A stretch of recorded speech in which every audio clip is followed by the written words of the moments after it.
నువ్వు ఏ రకంగా ప్రూవ్ చేస్తావు అక్కడ?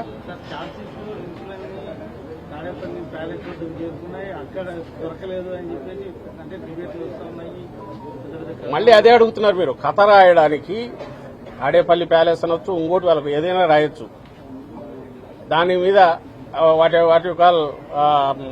ఈ కథను 2 రోజులు 3 రోజులు 10 మంది చేత అదే చెప్పించి తనకున్న ఈ ఎల్లో మీడియా గాని లేదా ఆయన తయారు చేసుకుని ఫ్యాక్టరీలాగా ఫేక్ ఫ్యాక్టరీలు తయారు చేసుకుని యూట్యూబ్ ఛానల్స్ ద్వారా గాని లేదా యూట్యూబ్ ఛానల్స్ కంటే దిగదారి వ్యవహరిస్తున్న టీవీ ఛానళ్లు గాని వాటి ద్వారా మీద ఒకే అబద్దం 100 సార్లు చెప్పించినంత మాత్రం అది నిజం కాదు. ఎన్ని నెలలు నువ్వు 5 నెలలు అన్నారు. వాళ్ళే రాసుకున్న దాంట్లో సిట్టు పెట్టి 5 నెలలు అంటున్నారు. అంతకుముందు వచ్చినప్పటి నుంచో ఆగస్టులోనో ఎప్పుడో మొదలు పెట్టారు ఈ కేసు. ఇదని ఇప్పటి వరకు ఒకటంటే ఒక ఆధారం. నువ్వేమిది అటాచ్ చేయడం మీది కూడా చేయొచ్చు. రేపు మీరు ఇక్కడ మీరు నేను కూర్చొని మాట్లాడుకుంటాను. పోయిన తర్వాత కన్సైగా చేసినా నేను వచ్చినా మీ అకౌంట్లో డబ్బు పడింది, ఎక్కడి నుంచి అంటే అక్కడి నుంచి పడింది, అది నాదే అని చెప్పొచ్చు. ప్రూవ్ అయ్యేది ట్రయల్లో వచ్చి చేయాల్సింది కదా, అప్పుడు చూసుకుందాం. ఈలోగా అయిపోయి హెరాస్మెంట్ అయిపోతుంది, ఇచ్చి జైల్లో వేయొచ్చు.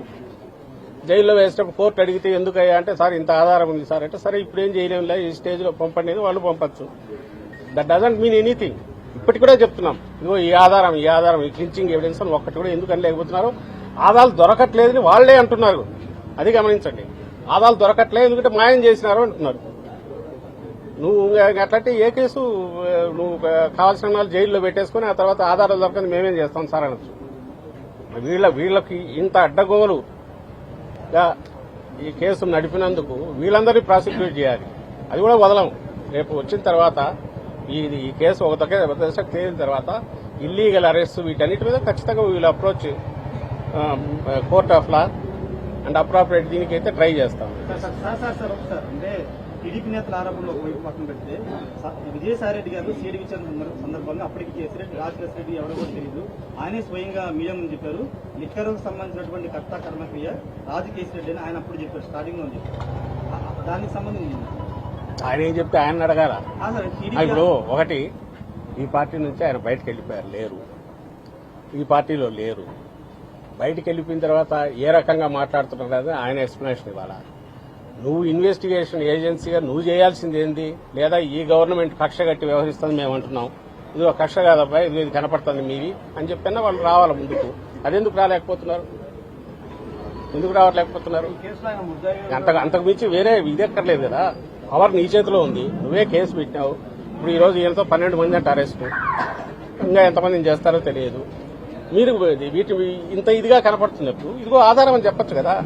నీ మీడియా ద్వారా నువ్వు చేసేది పబ్లిక్ ని అడ్రస్ చేస్తున్నావు, ఓ నెరేటివ్ బిల్డ్ చేస్తున్నావు. కేసు ఎలా ఉండేది లేదు, చచ్చేది లేదు. ఈలోగా ఒక నెరేటివ్ బిల్డ్ చేసి జనం మీద వదిలేస్తున్నావు. జనం అంతా చదివేసి ఘోరాలు చేశారు జగన్మోహన్ రెడ్డి గారు లేదా వాళ్ళ వెనకబడి ఉండేవాళ్ళని వాళ్ళు అనుకోవాలా. సో నమ్మాలా? నువ్వు నమ్మాలనుకుంటే ఇది ఆధారం అని చూపించు.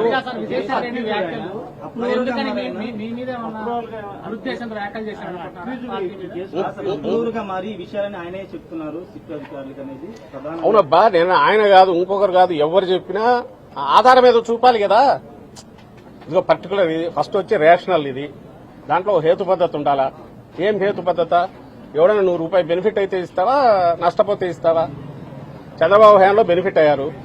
చంద్రబాబు హయాంలోనే అంతకుముందు డిస్టిలరీ ఇది పెంచారు. చంద్రబాబు హయాంలోనే మన లైసెన్స్ ఇది క్వాంటిటీస్ పెంచారు. చంద్రబాబు హయాంలోనే కొత్త బ్రాండ్లు అలౌ చేశారు. చంద్రబాబు హయాంలో కొద్ది మందికి మాత్రం ఫేవర్ చేశారు. చంద్రబాబు హయాంలో మద్యం ఏరులు అయిపోయింది. మీకు తెలుసు, నాకు తెలుసు. ఈ రోజు అంతకు 2 పారుతోంది. ఆ రోజు బెల్ట్ షాపుల ద్వారా ఆ రోజు పారింది. నీ ఫ్యాక్టరీ పెట్టుకుంటే నీ దానికి ఆర్డర్ ఎక్కువ వస్తే నువ్వు ఎక్కువ ప్రొడ్యూస్ చేసి ఇస్తే నీకు కాస్ట్ తగ్గుతుంది, ప్రాఫిట్ పెరుగుతుంది. కాబట్టి నువ్వు ఇస్తావు, ఇవ్వడానికి అవకాశం ఉంటుంది. ఇస్తావని కూడా నేను ఛాన్స్ ఉంటుంది. జగన్మోహన్ రెడ్డి గారి హయాంలో తగ్గింది క్వాంటిటీ. జగన్మోహన్ రెడ్డి గారి హయాంలో గవర్నమెంట్కు రావాల్సింది ప్రతి పైసా వచ్చింది. జగన్మోహన్ రెడ్డి గారి హయాంలో ప్రభుత్వ దుకాణాలు అయినందువల్ల కింద బాటిల్ అమ్ముడుపోతేనే ఇమ్మీడియట్ రికార్డ్ అయ్యి ఆ తర్వాతే డిస్టిలరీకి అమౌంట్ పోయింది, స్టేట్ ఎక్స్చెకర్కు రావాల్సి వచ్చింది. దానివల్లే ఆదాయం పెరిగింది విపరీతంగా. నువ్వు లాజికల్ గా ఆలోచిస్తే ఇక్కడ అవకాశం ఉంటుంది, ఇక్కడ ఉంటుంది. ఫస్ట్ థింగ్ అక్యూజ్డ్ అది అక్యూజేషన్ తప్పు కాబట్టి అక్యూజ్డ్ అనగలుగుతున్నాడు ధీమాగా. ఇంత గట్టిగా ఎందుకు వాయిస్ రైజ్ చేయగలుగుతున్నాము? మూర్నన్నాడు ఆయన. ఏం మాట్లాడారు? ఎవరు ఆయన? ఆయన ఎందుకు? అదే నేను అంటున్నా కదా, ఆయన ఎందుకన్నాడు అనేది ఆయన ఈ పార్టీలోంచి బయటకు వెళ్ళినాక ఎందుకు అట్లా అన్నాడు అనేది ఆయన చెప్పాలి ఎక్స్ప్లెనేషన్ ఇస్తే. ఆయన ఒక ఇండివిజువల్, ఇప్పుడు పార్టీలో లేడు, బయటకు వెళ్ళాడు. నేను అనేది ఆయన ఏదన్నా, నేను ఈ రోజు మాట్లాడింది ఏదన్నా, మా నాయకులు ఎవరు ఏదన్నా, లేదా ఇప్పుడు డిఫెండ్ చేసుకోవడానికి మేము అక్కడ లోపల ఏం ఆర్గ్యూ చేసినా, అల్టిమేట్ ఇదైతే ఆధారం ఉందా లేదా అనేది. ఇప్పుడు వాళ్ళైనా పబ్లిక్ ని ఇంప్రెస్ చేయడానికి ఎందుకు అంతగా రాస్తున్నారు? ఏదో కొంపలంట ఘోరాలు జరిగినాయని కదా, ఆధారం పెట్టాలి. మేమైతే చెప్తున్నాం, మా ఈ దీంట్లో ఎక్కడ స్కామ్ చెప్పండి అని అడుగుతున్నాం. అలాగే చంద్రబాబు దాన్ని మేము వేసిన సిట్ ఆ రోజు వేశాము, అది స్కామ్, రియల్ స్కామ్ అని ఎందుకు అంటున్నామో అది చెప్పాము. ఈ రోజు అది క్లోజ్ చేయిస్తున్నారు కేసు. ఎందుకు ధైర్యం ఉంటే దానికి దీన్ని కలిపి చేయొచ్చుగా, రెండు కలిపి ఎంక్వైరీ చేయొచ్చుగా, థర్డ్ పార్టీ సెంట్రల్ ఏజెన్సీకి ఇచ్చి చేయించొచ్చుగా, దాని మీద నేను రెడీ అనొచ్చుగా. అప్పుడెప్పుడో మన రాజశేఖర రెడ్డి గారు అప్పుడు పరిటాల రవి దీనికి సంబంధించి ఏదో వస్తే నేను రెడీ అని అన్నాడు ఆయన. ఇంకొక అలిగేషన్ వస్తే సిబిఐ దానికి నేను రెడీ అన్నాడు. ఈయన తన అధికారంలోకి వచ్చి ఏం చేస్తున్నాడు అంటే తన కేసు క్లోజ్ చేయించుకుంటున్నాడు. తన కేసులన్నీ మొత్తం మార్చేసి ఏమీ లేదు ఇందులోని రిపోర్ట్ సబ్మిట్ చేసుకుని బయటపడాలని చూస్తున్నారు. తప్పకుండా పోతాం, తేలినప్పుడు తప్పకుండా పోతాం. మేమంటే క్లోజ్ చేస్తే ఖచ్చితంగా పోతాం, పోకుండా ఎందుకుంటాం. సార్, లిక్కర్ స్కామ్ మీద ఇప్పటివరకు మాట్లాడలేదు. ఇప్పుడు పూర్తి స్థాయిలో విచారణ పూర్తయింది కాబట్టి ఎంపీలు దేశ స్థాయిలో, జాతీయ స్థాయిలో ఈ అంశాన్ని ప్రస్తావించాలి. ఏపీలో లిక్కర్ స్కామ్ అన్న చంద్రబాబు ఎంపీలకి చేశారు. ఆయన ఒక కథ దాన్ని ఇదేమన్నా చేసేయడానికి ఏదైనా చెప్తూనే ఉంటాడు, రాయడానికి వాళ్ళు ఉన్నారు. ఈయన చెప్పకపోయినా ఆయన చెప్పాడని వీళ్ళు రాస్తారు. ఈనాడు, జ్యోతి ఇక్కడ కూడా ఉన్నట్టు పెట్టుకుంటే వాళ్ళు వీళ్ళే చేస్తారు. ఆ కథలు ఎలాగో నడుస్తుంటది, కథా పరంపర, అది ఆగేది కాదు, అది ఎంతకాలమైనా నడుస్తూనే ఉంటాయి. అలాగే దీనికి సంబంధించినంత వరకు ఆధారాలు ఏదైనా ఉన్నాయంటే మన చంద్రబాబు నాయుడు గారు ఆయన ఇప్పుడు ఓటుకు నోటు కేసు దగ్గర నుంచి తీస్తే పెద్ద దాంట్లో ఆయన లేనిది ఎక్కడో చెప్పండి. ఆ కేసులో రేవంత్ రెడ్డి ఆయన బ్యాగ్తో సహా పట్టుపోయా, మన వాళ్ళు బ్రీఫ్డ్ మీ అని ఆయన ఛార్జ్ షీట్లో 10 సార్లు ప్రస్తావనకు వచ్చా. ఈ రోజు రాసినారే ఛార్జ్ షీట్లో జగన్మోహన్ రెడ్డి గారి ప్రస్తావన, అవును నీ పెన్ను నీ పేపరు నువ్వు పెట్టుకున్నాడు, అది రాయక ఏం రాస్తాడు? అక్కడ ఆ రోజు నీ కంట్రోల్లో లేని అక్కడ వచ్చినా మరి అది బయటకు రాకుండా ఇది చేసుకున్నారు. ఆ తర్వాత పొలిటికల్ కాంప్రమైజ్ అయ్యి ఏమై చేసుకున్నారో తెలియదు అని గుడిచోపుడు కాకుండా ఇటు వచ్చి తప్పించుకున్నారు. అంతకంటే అది క్లించింగ్ ఎవిడెన్స్.